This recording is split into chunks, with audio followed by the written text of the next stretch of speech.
তুমি সুপারিশ করছো আল্লাহর হদের ক্ষেত্রে, সুম্মা কামা ফাখতাতা, বা তারপরে নবী সাল্লাল্লাহু আলাইহি ওয়াসাল্লাম এরকম কোনো সমস্যা হলে নবী সাল্লাল্লাহু আলাইহি ওয়াসাল্লাম একটি খুতবায় বক্তব্য দাঁড়িয়ে যেতেন, ভাষণ দিলেন আর বললেন, ইন্নামা আহলাকাল্লাযিনা ক্বাবলা, তোমাদের পূর্বের জাতিকে ধ্বংস করেছে। কিসে ধ্বংস করেছে? আন্নাহুম কানু ইযা সারাকা ফিহিমুশ শরীফ, তাদের মধ্যে কোনো ভদ্র সম্ভ্রান্ত মানুষ যদি চুরি করত তারা তাকে ছেড়ে দিত। আরে প্রভাবশালী বংশ রে, এ নেতা রে, এ পয়সাওয়ালা রে, ছেড়ে দিত।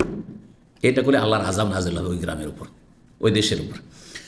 ওয়াইন সারাকা ফিহিমুদ দাইফ, আর তাদের মধ্যে কোনো দুর্বল গরিব মানুষ যদি চুরি করতো, আকামু আলিল হাদ্দাদ, তাহলে তার দণ্ডবিধান কায়েম করে তার হাত কেটে নিত। ইহুদি নাসারারা এরকম করতো। জি, এইরকম করলে আল্লাহর সাজার শাস্তি। আজকাল যদি নেতা হয় তার 7 খন মাপ, পয়সাওয়ালা হলে 7 খন মাপ, অথবা তার যদি সরকারি সমর্থন সাপোর্ট থাকে তাহলে 7 খন মাপ।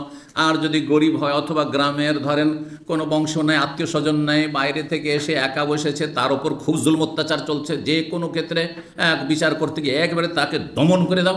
হ্যাঁ, আর যদি প্রভাবশালী বংশ হয় তাহলে কে তাদের বিচার করে? তারাই তো বিচারক, হ্যাঁ সালিসের, তারাই সব মালিক। সুতরাং কোনো বিচার নেই, হ্যাঁ বুক ফুলিয়ে ঘুরে বেড়াচ্ছে সমাজে। আল্লাহর গজব হবে, এইসব সমাজে আল্লাহর গজব হবে যেখানে অবিচার হয়। যে চেহারা দেখে হ্যাঁ মানুষ বিচার করে, সেখানে আল্লাহর আযাব নেমে আসবে। ওয়াইমুল্লাহ, আল্লাহর কসম করে বলছিল, ওয়ান্না ফাতেমা বিনতা মুহাম্মাদিন সারাকাত, এই ফাতেমা তো মাখজুম বংশের ফাতেমা, আমার মেয়ে মোহাম্মদের মেয়ে ফাতেমাও যদি চুরি করতো, আর এইরকম যদি কেস আমার কাছে চলে আসতো আদালতে, সারাকাত চুরি করতো, লাকাতাতু ইয়াদাহা, আমি তার হাতকে কেটে নিতাম, আমার মেয়ের হাতকে কেটে নিতাম। এটা হচ্ছে ইনসাফ, নিজের বিরুদ্ধে সুবিচার কায়েম করতে। ওয়ালাউ আলা আনফুসিহিম, কোরআনে আল্লাহ বলছে। সর্বশেষ একটি হাদিস, 3476 নম্বর হাদিস। হাদিস বর্ণনা করছেন ইবনে মাসউদ রাদিয়াল্লাহু তাআলা আনহু। তিনি বলছেন, সামিউতু রাজুলান কারা আয়াতান, জনক ব্যক্তিকে একটি আয়াত পাঠ করতে শুনলাম। ওয়া সামিউতুন নবী সাল্লাল্লাহু আলাইহি ওয়াসাল্লাম ইয়াকরাউ খিলাফা, কিন্তু নবী সাল্লাল্লাহু আলাইহি ওয়াসাল্লাম অন্যভাবে আয়াতটি পড়েছেন। তখনকার যুগে 7 বংশের ভাষায় কোরআন পাঠ জায়েজ ছিল।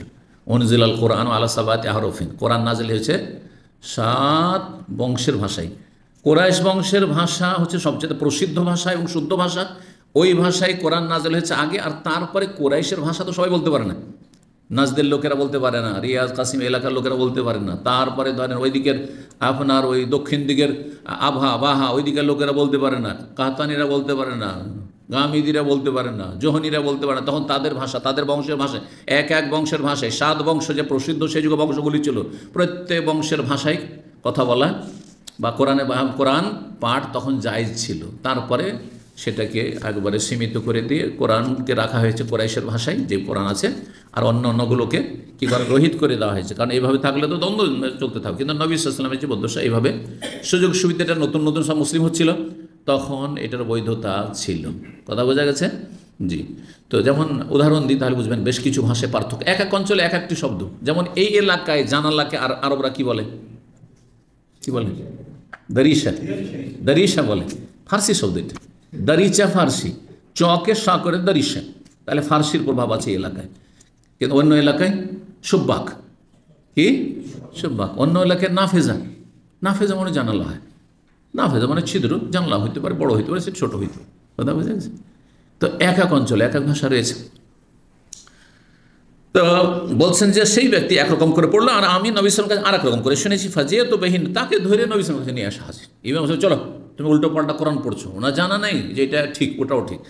তো তাকে নিয়ে এসে ফাখবার তো, তাকে নবী সাল্লাল্লাহু আলাইহি ওয়াসাল্লাম এসে বললাম, ফাআরাফতু ফি ওয়াজহিল কারাহিয়াতা, তখন নবী সাল্লাল্লাহু আলাইহি ওয়াসাল্লামের মুখমণ্ডলে বা মোবারক চেহারায় একটু অপছন্দনীয়তা আমি অনুভব করলাম। তিনি আমার এই আচরণটাকে পছন্দ করলেন না, যে তোমরা কোরআন নিয়ে দ্বন্দ্ব শুরু করেছো কিনা, পড়ছে দাও তাকে তো ওইভাবে। হ্যাঁ, কিন্তু যেহেতু এর জানা ছিল না, সেই জন্য এভাবে ধরে নিচ্ছ ওকে। ওয়াকারা বললেন, কেলা কুমা মোহসা, তোমার দুইজনেই ভালো পড়েছো, তুমি যেটা পড়ছো সেটাও ভালো, ও যেটা পড়ছে সেটাও ভালো। ফালা তাখতালু, আপোষে তোমরা বিরোধ সৃষ্টি করিও না, ইখতিলাফ করিও না। ফাইন্না মান কানা কাবলাকুম, তোমাদের পূর্বে যেসব জাতিরা ছিল ইহুদি নাসারা, ইখতিলাফু, আপোষে ধর্ম নিয়ে তারা আপোষে দ্বন্দ্ব করেছে, বিরোধ সৃষ্টি করেছে, ফাহালাকু, যার ফলে আল্লাহ তাদেরকে ধ্বংস করেছেন, তারা ধ্বংসপ্রাপ্ত হয়েছে। সুতরাং ধর্মীয় বিষয়ে ঝগড়া দ্বন্দ্ব করা, যাতে সমাজে সম্পর্কটা উত্তপ্ত হয়ে যায় আর বিচ্ছিন্নতা হয়, কলহ বিবাদ, মানুষ চলাফেরা মুশকিল হয়ে যাচ্ছে, বাড়ি থেকে বের হওয়া মুশকিল, যত শত্রুতা বাড়বে তত বেশি নিরাপত্তাহীনতা বিরাজ করবে। যখন কারোর সাথে শত্রুতা আক্রোশ থাকবে তখন সুযোগ পেলে মেরে দিবে না, ক্ষয়ক্ষতি করে দিবে না। তারপরে আপনি রেখে আসলেন স্ত্রীর ছেলে মেয়ে, তাদের ক্ষয়ক্ষতির আশঙ্কা নেই। তাহলে যত সুসম্পর্কটাকে বহাল রাখা যায় তত ভালো।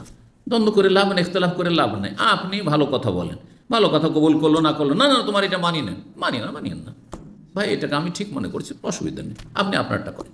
না ভাবে মানতে হবে, নিয়ত পড়া চলবে না, আপনি বেদাতি, মায়ের খেতে হবে। তাহলে এটা তরিকা নয়। আরে মানে না ছেড়ে দেন। আপনি ভালো কথা উত্তম পন্থায় বলুন আর তারপরে ছেড়ে দেন। এখানে আজকের আলোচনা শেষ করি।